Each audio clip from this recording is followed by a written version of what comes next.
Vamos fazer a leitura agora da Lei número 7.347 de 85, que fala sobre ação civil pública. Ela disciplina a ação civil pública de responsabilidade por danos causados ao meio ambiente, ao consumidor, a bens e direitos de valor artístico, estético, histórico, turístico e paisagístico, vetado, e dá outras providências. Artigo 1º. Regem-se pelas disposições desta lei, sem prejuízo da ação popular, as ações de responsabilidade por danos morais e patrimoniais causados. Inciso 1, ao meio ambiente. Inciso 2, ao consumidor. Inciso 3, a bens e direitos de valor artístico, estético, histórico, turístico e paisagísticos. Inciso 4, a qualquer outro interesse difuso ou coletivo. Inciso 5, por infração da ordem econômica. Inciso 6, a ordem urbanística. Inciso 7, a honra e a dignidade de grupos raciais, étnicos ou religiosos. Inciso 8º, ao patrimônio público e social. Parágrafo único. Não será cabível ação civil pública para veicular pretensões que envolvam tributos, contribuições previdenciárias, o Fundo de Garantia do Tempo de Serviço, FGTS, ou outros fundos de natureza institucional, cujos beneficiários podem ser individualmente determinados. Artigo 2º. As ações previstas nesta lei serão propostas no foro do local onde ocorrer o dano, cujo juízo terá competência funcional para processar e julgar a causa. Parágrafo único. A propositura da ação prevenirá a jurisdição do juízo para todas as ações posteriormente intentadas que possuam a mesma causa de pedir ou o mesmo objeto. Artigo 3º. A ação civil poderá ter por objeto a condenação em dinheiro ou o cumprimento de obrigações de fazer ou não fazer. Artigo 4º. Poderá ser ajuizada a ação cautelar para os fins desta lei, objetivando, inclusive, evitar dano ao patrimônio público e social, ao meio ambiente, ao consumidor, à honra e à dignidade de grupos raciais, étnicos ou religiosos, à ordem urbanística ou aos bens e direitos de valor artístico, estético, histórico, turístico e paisagístico. Artigo 5º. Tem legitimidade para propor a ação principal e a ação cautelar. Inciso 1, o Ministério Público. Inciso 2, a Defensoria Pública. Inciso 3, a União, os Estados, o Distrito Federal e os municípios. Inciso 4, a autarquia, empresa pública, fundação ou sociedade de economia mista. Inciso 5, a associação que, concomitantemente, a linha A, esteja constituída há pelo menos um ano nos termos da Lei Civil. A linha B inclua entre suas finalidades institucionais a proteção ao patrimônio público e social, ao meio ambiente, ao consumidor, à ordem econômica, à livre concorrência, aos direitos de grupos raciais, étnicos ou religiosos, ou ao patrimônio artístico, estético, histórico, turístico e paisagístico. Parágrafo 1º. O Ministério Público, se não intervier no processo como parte, atuará obrigatoriamente como fiscal da lei. Parágrafo 2º. Fica facultado ao poder público e a outras associações legitimadas nos termos deste artigo habilitar-se como litisconsortes de qualquer das partes. Parágrafo 3º. Em caso de desistência infundada ou abandono da ação por associação legitimada, o Ministério Público ou outro legitimado assumirá a titularidade ativa. Parágrafo 4º. o requisito da pré-constituição poderá ser dispensado pelo juiz quando haja manifesto interesse social evidenciado pela dimensão ou característica do dano ou pela relevância do bem jurídico a ser protegido. Parágrafo 5º. Admitir-se-á o litisconsórcio facultativo entre os Ministérios Públicos da União, do Distrito Federal e dos Estados na defesa dos interesses e direitos de que cuida esta lei. Parágrafo 6º. Os órgãos públicos legitimados poderão tomar dos interessados compromisso de ajustamento de sua conduta às exigências legais mediante combinações que terá eficácia de título executivo extrajudicial.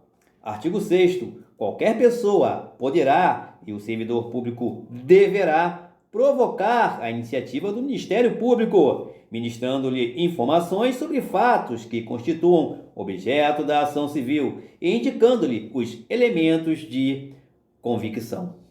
Artigo 7º. Se, no exercício de suas funções, os juízes e tribunais tiverem conhecimento de fatos que possam ensejar a propositura da ação civil, remeterão peças ao Ministério Público para as providências cabíveis. Artigo 8º. Para instruir a inicial, o interessado poderá requerer às autoridades competentes as certidões e informações que julgar necessárias a serem fornecidas no prazo de 15 dias. Parágrafo 1º. O Ministério Público poderá instaurar, sob sua presidência, inquérito civil ou requisitar de qualquer organismo público ou particular certidões, informações, exames ou perícias no prazo que assinalar, o qual não poderá ser inferior a 10 dias úteis. Parágrafo 2º. Somente nos casos em que a lei impuser sigilo, poderá ser negada a certidão ou informação, hipótese em que a ação poderá ser proposta desacompanhada daqueles documentos, cabendo ao juiz requisitá-los. Artigo 9º. Se o órgão do Ministério Público, esgotadas todas as diligências, se convencer da inexistência de fundamento para a propositura da ação civil, promoverá o arquivamento dos autos do inquérito civil ou das peças informativas, fazendo-o fundamentadamente. Parágrafo 1º. Os autos do inquérito civil ou das peças de informação arquivadas serão remetidos sob pena de se incorrer em falta grave, no prazo de 3 dias, ao Conselho Superior do Ministério Público. Parágrafo 2º. Até que, em sessão do Conselho Superior do Ministério Público, seja homologada ou rejeitada a promoção de arquivamento, poderão as associações legitimadas apresentar razões escritas ou documentos que serão juntados aos autos do inquérito ou anexados às peças de informação. Parágrafo 3º. A promoção de arquivamento será submetida a exame e deliberação do Conselho Superior do Ministério Público, conforme dispuser o seu regimento. Parágrafo 4º. Deixando o Conselho Superior de homologar a promoção de arquivamento, designará, desde logo, outro órgão do Ministério Público para o ajuizamento da ação. Artigo 10. Constitui-se crime, punido com pena de reclusão de 1 a 3 anos, mas multa de 10 a 1.000 obrigações reajustáveis do Tesouro Nacional, ORTN, a recusa, o retardamento ou a omissão de dados técnicos indispensáveis à propositura da ação civil, quando requisitados pelo Ministério Público. Artigo 11. Na ação que tenha por objeto o cumprimento de obrigação de fazer ou não fazer, o juiz determinará o cumprimento da prestação da atividade devida ou a cessação da atividade nociva, sob pena de execução específica ou de cominação de multa diária, se esta for suficiente ou compatível, independentemente de requerimento do autor. Artigo 12. Poderá o juiz conceder mandado liminar com ou sem justificação prévia em decisão sujeita a agravo. Parágrafo 1º. A requerimento de pessoa jurídica de direito público interessada e para evitar grave lesão à ordem, à saúde, à segurança e à economia pública, poderá o presidente do tribunal a que competir o conhecimento do respectivo recurso suspender a execução da liminar, em decisão fundamentada, da qual caberá agravo para uma das turmas julgadoras no prazo de 5 dias a partir da publicação do ato. Parágrafo 2º. A multa combinada liminarmente só será exigível do réu após o trânsito em julgado da decisão favorável ao autor, mas será devida desde o dia em que se houver configurado o descumprimento. Artigo 13. Havendo condenação em dinheiro, a indenização pelo dano causado reverterá a um fundo gerido por um Conselho Federal ou por conselhos estaduais, de que participarão necessariamente o Ministério Público e representantes da comunidade, sendo seus recursos destinados à reconstituição dos bens lesados.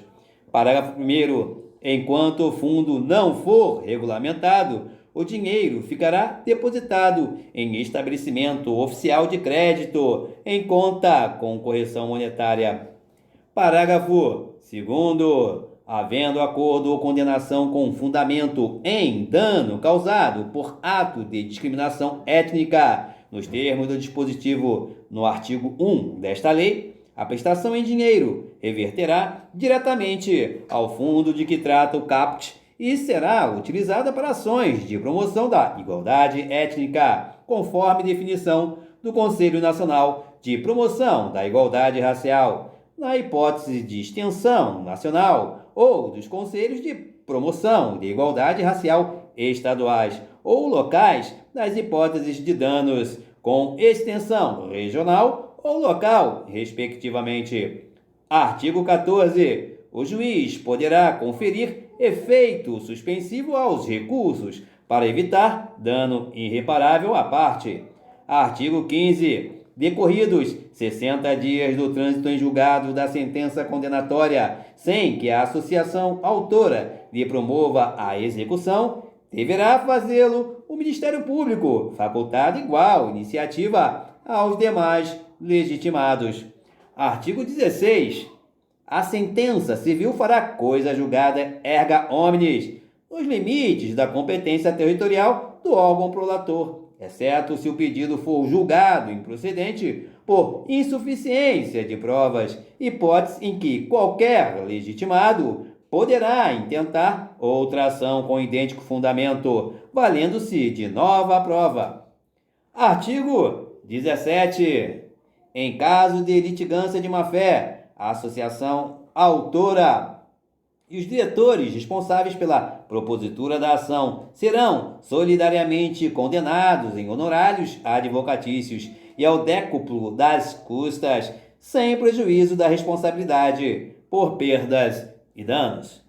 Artigo 18. Nas ações de que trata esta lei, não haverá adiantamento de custas, emolumentos, honorários, periciais e quaisquer outras despesas, nem condenação da associação autora, salvo comprovada má-fé, em honorários de advogado, custas e despesas processuais. Artigo 19. Aplica-se à ação civil pública prevista nesta lei o Código de Processo Civil aprovado pela Lei nº 5.869, de 11 de janeiro de 1973, naquilo em que não contrarie suas disposições. Artigo 20. O fundo de que trata o artigo 13 desta lei será regulamentado pelo Poder Executivo no prazo de 90 dias. Artigo 21. Aplicam-se à defesa dos direitos e interesses difusos,